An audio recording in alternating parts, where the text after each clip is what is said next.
With all the thousands and thousands of plugins out there, it can be hard to sift through all that noise and find the ones that actually make a huge difference to your mixes. That's why I've put together this list of plugins that have personally had a huge impact on my mixes, and hopefully they can do the same for yours too. Not only will I be walking you through each plugin, but I'll also be showing you the exact reasons why I use each one through some helpful listening examples. I've also tried to include free or cheaper alternatives where possible, just so you don't think you have to go out and buy all of these plugins. Remember, there's no reason you can't make professional sounding mixes using only stock plugins. These ones just help to make the process a little bit easier. So make sure to check out the free alternatives or even the trial versions before you go and add any of these to your arsenal. And for transparency's sake, this video isn't sponsored by any of these plugin manufacturers. They're all just ones I use on a day-to-day basis when mixing. But before we start, if you want to get your mixes to sound like professional songs, I recommend checking out Sage Audio's mixing and mastering membership. As a member, I have to say the experience is incredible. Just for signing up, you receive 20 free mastered songs per year with your own dedicated mastering engineer, unlimited mixing feedback, and access to Sage Audio University for in-depth mixing and mastering courses. But more on that at the end of the video.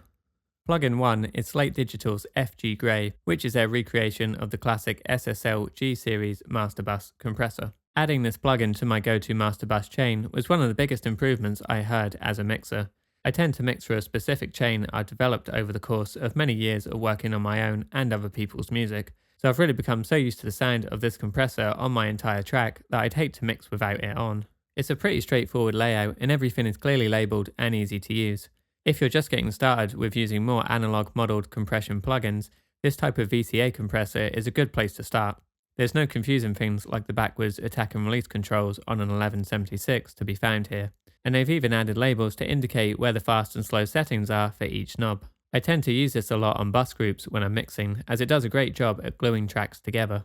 So typically I'll use it on my drum bus, as I tend to have quite an elaborate drum mixing setup, and having 20 plus drum tracks can get a little hard to control without sending it through some type of compression first. Then my primary use for this plugin is always on my instrumental bus. I like to send everything in a mix except for vocals, if there are any, through these specific settings, which I rarely change from mix to mix. Those being a fast attack and release, along with a 4:1 ratio, and the sidechain filter, normally set around 50 Hz, depending on the mix. Let's have a quick listen to my mix with and without this compressor, just so you can hear how it helps to glue and consolidate every sound together.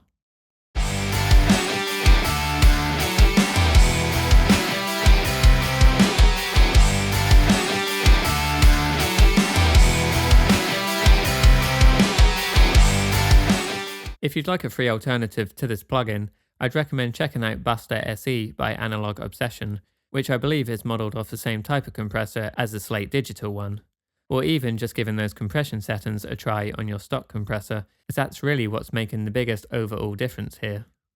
Plugin 2 is R-Bass by Waves. I really love this plugin for the amount of weight it can add to your track. It's great for thickening up a DI bass track that's missing some low-end thump, or even adding a bit of subbiness back into a kick drum. For how complex the processing behind the interface can be, they did a good job at making it really simple to use. You have 3 sliders, one that controls the amount of harmonic saturation added, one that adjusts the frequency so you can use this to match the fundamental of your signal if you so wish, and the last slider that simply controls the output volume. Now this plugin can be really intense in its sound, so I'd always recommend using it at low levels or even automating the intensity level up and down based on the context of your mix. I've got a bass track here that's playing in the key of C. I'm going to set the slider at 65 Hz, which should roughly be the frequency of C2, which will be the tonic of the key of C. I'll A/B this and try to listen to the weight that gets added once R-Bass is enabled. It's really not even a subtle effect. You could probably hear a difference listening through your phone speaker, so let me know if you do.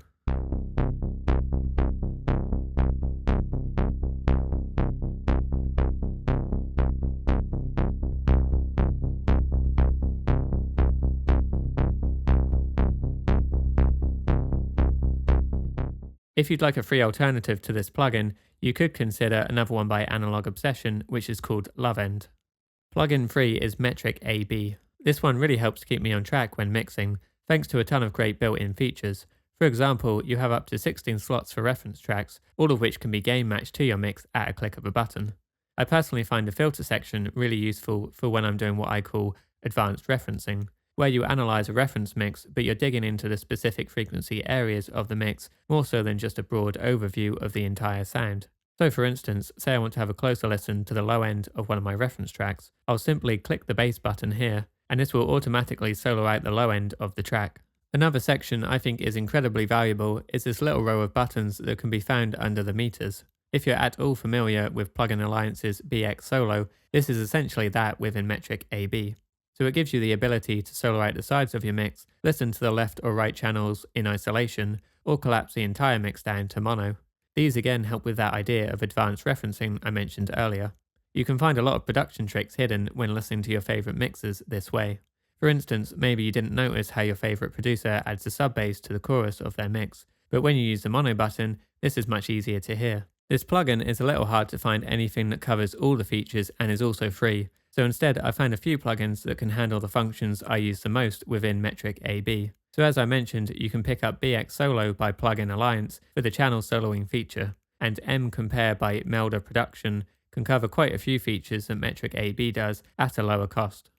Plugin 4 is the L1 limiter by Waves. This one is an old classic which I still find myself using all the time. It works great as a standard limiter just to shave off the very peaks of your audio, but I mostly find myself using it for its inbuilt sound rather than its intended limiting purpose. So for instance, I love to crush my drum bus with this thing. If you find your drums sound very clean or a little pokey, you can add some aggressive limiting to it, which will round out those pokey transients, whilst also adding in some harmonic distortion to give you that warm analog sound. I normally like to use this link button in the middle and drag the sliders down until I'm just seeing a slight amount of gain reduction in the meter.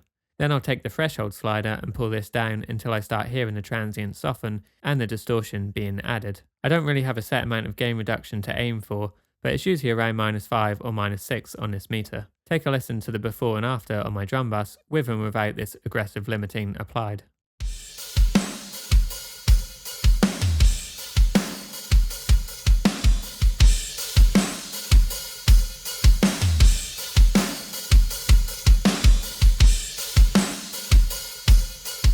If you'd like a free alternative to this plugin, then Cornuff just released their own version of this limiter.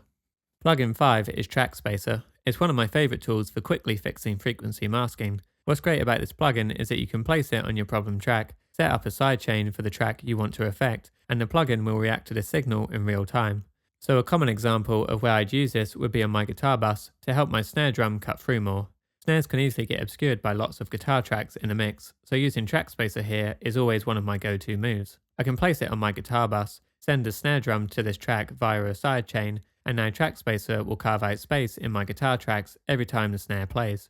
This will then allow more of the body of the snare to cut through in the mix, giving it a bigger sound overall. Let's take a listen to how this sounds in a full mix, and you can hear how much more punch the snare now has thanks to TrackSpacer.